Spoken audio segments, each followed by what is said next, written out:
Hey everyone, today's video is going to be all about meal planning. I want to share with you a couple of cookbooks that I'm going to be incorporating into my meal planning system, as well as a new to me meal planner. So if that's something that you're interested in, just keep watching.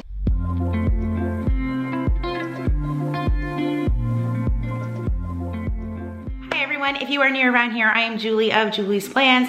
I share everything from planning to productivity to organizing to playing in my planner and everything in between. So today I wanted to talk to you about 5 meal planning tips that have really helped me with meal planning, along with some cookbooks that I have been loving and a new meal planner. You're going to want to stick around to the end of this video because there's going to be a giveaway.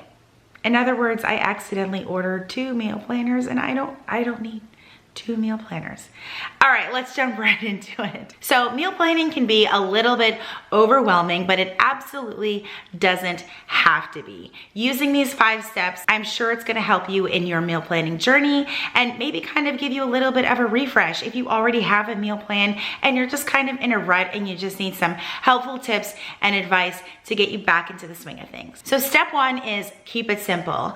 I know it can be very easy to be caught up into all of the things that you see all over social media, like 5-course meals and these Instagram-worthy pictures of meals that people are serving to their families, but it doesn't have to be complicated. It has to work for you. And usually the best way to make it work for you is by keeping it simple, having a simple ingredient list, having a simple meal plan. Having a plan in place is definitely going to get you there. The meals don't have to be complicated or elaborate. Serving chicken with pasta is just as awesome as serving chicken with vegetables or grilling your chicken. It doesn't have to be anything like this 50-step meal process that you know genuinely you don't have time for. It is just going to create frustration. You're not going to have the time to actually make the meal properly, which means you're probably not going to like it. Probably means your family's not going to like it, and it will be completely pointless to have made the meal in the first place. Also, when keeping it simple, don't stress out about ingredients.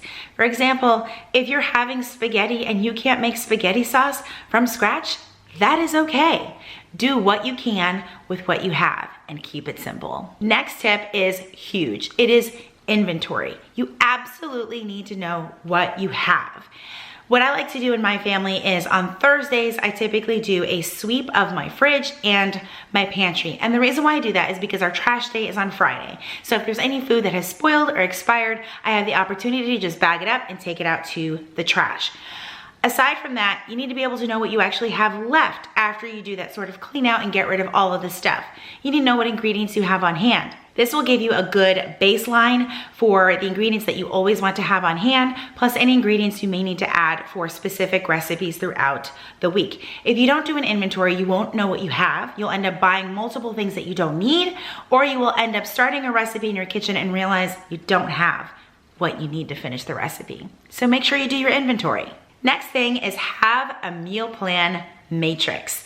So I heard about this recently in Kendra Adachi's book, The Lazy Genius Way. Basically, you will have your meal plan for the week, and I'm talking specifically dinner. In my home, I have older kids, so breakfast and lunch, everybody else is on their own. But as far as dinner goes, we use a meal plan matrix. So every day has a specific type of meal that we know we're gonna have for dinner that day. So Mondays will typically be chicken. Tuesdays are tacos. Doesn't matter what kind of tacos, we're having tacos. And Wednesdays are typically our fish day. We'll have some type of fish, even if it's fish tacos. Even if we had tacos on Tuesdays, we're still having fish on Wednesday. And then on Thursday, it is fend for yourself night. That means you can pull from the leftovers, you can make a sandwich, you can make a can of soup, you can make whatever you want. I'm just not the one making it. You have to fend for yourself. And then Fridays are our takeout nights. Saturday and Sunday, I don't assign a specific meal. Reason being is we're probably going to eat out again, or everyone is just gonna kind of snack, or we'll throw something together with ingredients that we have, not necessarily a planned out meal. This way I know on Monday when I'm starting my week, I know what the plan is for the week. Do we deviate from the plan sometimes? Sure, but there's a plan, we have the ingredients, and it can be implemented. Also on Mondays, I love to use my crock pot. If I don't want to grill chicken or make chicken on the stove, I will make a recipe that I already have and just throw something in the crock pot. Mondays can be tough, so it's a great day to just have a crock pot meal, dump everything in there and forget about it. Now, this fourth tip kind of also goes along with checking your inventory, but check your expiration dates. I can't put enough emphasis on that enough. When you're cleaning out your fridge and your freezer, you don't necessarily have to check it once a week, but maybe once a quarter, set a reminder on your phone that you kind of need to check expiration dates on things like flour and other ingredients like syrups and sauces. They don't last forever. Even if they are pantry items, they all have an expiration date. There is nothing worse than thinking you're about to make a pot of spaghetti and you pull out the sauce, if you use sauce from a jar like I do. And it's expired. Those things do happen. If you're baking, some of your dry ingredients can easily expire, leading to your cupcakes not coming out super awesome, things like that. It's just not good. Check the expiration dates on those things. I recently did mine about a couple of weeks ago, and half of the condiments in my fridge were expired. They had to go. So now I knew what to add to my upcoming grocery list that would also go with our meal plan. Because some of those things I really didn't need to repurchase. I may have purchased them months ago to go with a specific recipe, and now I don't need them anymore. So there's no reason to rebuy. And my last tip is to include your family in your meal plan. If you're the only one implementing the meal plan and not having a discussion with your family, you may not realize that you're consistently making meals that they don't like. And they're just pretending to like it so that they don't hurt your feelings. Or they're telling you straight up that they don't like it and you're still making this meal. That is a waste of food, that is a waste of time and a waste of your resources. Sit down with your family and ask them what it is that they would be interested in having for dinner. Trust me, it'll make the dinner experience far less stressful. All right, so let's talk about some cookbooks. One of the ways that I like to refresh my meal planning is grabbing my cookbooks. It can be very easy to get into a rut and not really know what to make for dinner. And I'm not saying when you get a cookbook, you need to make every single recipe from the cookbook. It's okay if you just pull 1 or 2 recipes. 2 books that I'm currently loving. I've yet to make anything from Jen Chapin's cookbook yet, but as you can see, it is marked, and we're gonna add a few of these to the upcoming meal plan. This one is the Essential Pantry Cookbook. I think this would make a great gift. Birthday gift, wedding gift, all of those fun things. There's a lot of great, simple recipes in here. And as you can, like I said, I have a bunch of them marked off. Even my kids got involved in marking off what recipes they also want to try. Another book that I love is The Food Nanny Rescues Dinner. I have like a special place in my heart for this book though, because it has a spiral. So you can go through here and just fold the book back on your counter, things like that. It's full of a lot of great pictures. This book also has a similar like meal planning matrix in here where you stick to a theme every single day. And it's one of the books that I really love reaching for some super simple basic recipes. Some of the recipes are a little bit bland. I will say that. We've tried a couple. You need to kind of beef it up with the spices, but I kind of find that with a lot of meals that we try. I don't know if it's because I'm Puerto Rican and my husband's Mexican and our food is just very robust with flavor, but that's also another tip that I have. If you are following a cookbook recipe, don't be afraid to tweak it so that your family and you actually enjoy it. And I'll be sure to leave links for both of these cookbooks down in the description box. All right, let's jump into some meal planners. So I recently ordered the Carrie Elle meal planner and I accidentally ordered 2. I did not mean to order the bigger 8.5 by 11 or 8 by, I don't know. This thing's massive, but I really wanted the 7 by 9. So I ordered myself the 7 by 9. I'm gonna be giving away this larger planner to one of you, one of my subscribers. So be sure to watch till the end. But I'm gonna flip the camera around so that we can take a look at both of these meal planners. Okay, so here are the 2 Carrie Elle meal planners that I got. This does come in 8.5 by 11 and the 7 by 9. The 8.5 by 11 does retail for $54.99. So these are by no means, at least in my opinion, inexpensive meal planners, but I do think that they come jam-packed with things to help you with your meal planning. And the 7 by 9 size is $46.99. Both of these did come with free US shipping, so that was awesome. All right, so let's go ahead and go through the larger one since you'll probably be able to see everything a little bit better. The cover that I have here is the neutral rainbow. It's actually a beautiful, beautiful cover. The cover is very durable. It's got some nice thick lamination on there. I am loving the coil. It is nice and strong. It is a silver standard coil, my preferred binding for any type of planner. So the outside, super great. All right, let's open this thing up. You've got your title page, and it's just got a little quote, "First we eat, then we do everything else," by MFK Fisher. You've got a lined page, and the tabs, let me tell you guys, these are very well laminated. They're gonna last you all year long. So you've got a little notes page there. Then you've got your favorite websites. This page is a dot grid over here. Let me move this one out of the way. Dot grid, you've got your favorite websites. I love this. I do reference the internet a lot for my meal planning. But then you've got like your favorite recipes to try, your favorite meal planning blogs and recipe sites. So you've got 2 pages of that, 2, 3, 4, several pages of that, 8 pages for recipes to try. Then I love this part. You get into your inventory section and it has your measurement conversions, which is awesome. I love this. So for example, it has 1 cup is equal to half a pint, 8 ounces, 16 tablespoons, 48 teaspoons, or 237 milliliters. I didn't even know that. So then you've got a section that's got your baking substitutions. I love this page. A lot of times you just need to with different allergies and things like that, you will need to provide substitutions, and this page has everything that you will need. Then on this tab, you've got another notes page, and you've got your inventory section. You've got a dot grid over here and an area to keep your freezer inventory, several pages of that, and then several pages of your pantry inventory. Then you've got several pages for your pantry inventory, which I also love. I love this page. It is a spice inventory. I can't tell you how many times, especially around Thanksgiving, when I have needed an area to keep an inventory of my spices. This is why I have 6 bottles of cinnamon in my pantry.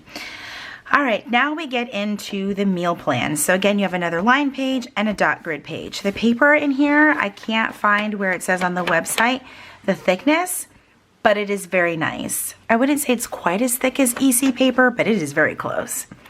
So you have this monthly view. You actually get 12 monthly calendar pages and 60 weekly meal planning pages. So this is all that you are going to need for an entire year. You have your month. It is undated. You can start this anytime, which has me super excited. And then here is your weekly meal plan. So it gives you a space for breakfast, lunch, dinner, and a snack, and a grocery list. My favorite part, and I'm not going to tear it because this is the one I'm going to be giving away, is that this is perforated right here so that you can just take this part of the page off and take it with you into the grocery store. You don't have to take this giant planner with you into the store if you don't need to. Then the back side is blank, which is great if you just need to jot down some ideas, some notes, things like that. And you've got enough for each week of the entire month. And then it goes into the next month, and each month just has a different color scheme. I think that this is so cute. Absolutely love this. So that's what you've got for the entire year. Then you have a section called gatherings. Now I love it because you could have gatherings all year long, but these are going to be especially helpful around the holiday season. So you've got several pages of that. I believe it is maybe 10 pages of gatherings. It might be more. It feels like more. Yes, 10 holiday meal and dinner planning pages. Dinner party planning pages, I should say. So that's a lot. I know we haven't had a lot of events in 2020 and early 21, but now hopefully we can start having those, and by the holiday season, we can start having some gatherings. Then you've got some notes pages in the back here. About 10 lined notes pages with like a little glittery theme up at the top. The colors and all that stuff that aren't perfectly matchy don't bother me in a meal planner at all. I'm not looking for something aesthetically pleasing. I'm looking for something that actually functions. And this is a super functional meal planner. One of the things I love is that you get this pocket in the back, this folder pocket. It has a pocket in the back and a pocket in the front. So if you do need to take it to the store, this could be a great place to stash recipe cards, coupons, things like that. A place to keep everything in one place. Then you have the cover, and that is it. But let's just take a look at the smaller one, because I know that there might be some worry about the size of the sheets. So the difference here with the smaller one is that you don't have the breakfast, lunch, and dinner and snack situation. Obviously, it's much smaller, so you can get a little bit more detailed in here. Like I've said before, for me and my family, the meal planning kind of revolves around dinner, so I really just need to plan for dinner. I can keep notes over here for all of the other things that I want to meal plan for each week. It's not that big of a deal. I don't plan our snacks or anything like that, but you also get the full year in here as well. I just think that this is a great meal planner. I definitely can see myself using this all year long. I do prefer the 7x9 size. It's just a little bit more portable for me if I needed to bring this along for some reason. Like I said, the pages tear out, so you don't really need to bring this with you. I do think that with the larger one, I just want to take a look. There's like a lot more patterns and colors going on here, but essentially you're getting the same thing. There's like a pattern on the month view and then like a solid color over on the, see if they're the same. I can't really tell what month I'm on because it's undated, but it's like a pattern on the month view and then solid color on the week view. But if you are considering thinking of trying a meal planner and you've just kind of tried everything out there, this is also new to me as well. I definitely think it's worth trying. Is it a little bit pricey? Sure, but I think the quality like really is worth it. This is a really well-made meal planner, and like I said, it's going to last you a whole year. I've seen other meal planners only last you about a quarter, maybe 6 months. So this is great that you're gonna have this for the whole year. And it can also work as like sort of meal planning for memories. If you wanted to make a whole year of meals and pass it down to someone in your family, this is going to be a great book for that. And if you guys have any additional questions about these meal planners, just feel free to drop a question down below in the comments. Okay, as soon as I turned off my camera, I realized something that might be helpful is I don't have a bookmark for this particular planner from Carrie, Elle, so I grabbed one of my Erin Condren bookmarks and it fits perfectly on their coils, so it sits just above this little part of the paper right here, so you can definitely use it to mark what week you are in. Let me see if I can show you guys. It's kind of hard to see, but it definitely does work if you want a bookmark for your planner. So I hope that that helps. All right, that is it for today's meal planning videos. I hope that you enjoyed these tips and hearing about some of the things that help me in my meal planning process. Now, if you want to win the larger Carrie Elle meal planner, then leave a comment down below telling me one of your meal planning tips. That's all you have to do is comment. This giveaway will be open for 1 week from the day of this video being posted, and it is open to those within the US. I'm sorry I can't do overseas shipping, plus it might take forever and ever to get there, so I do apologize for that. All right, thank you guys so much for hanging out with me today. Make sure you like this video and subscribe, and I will see you guys in my next video. Bye everyone.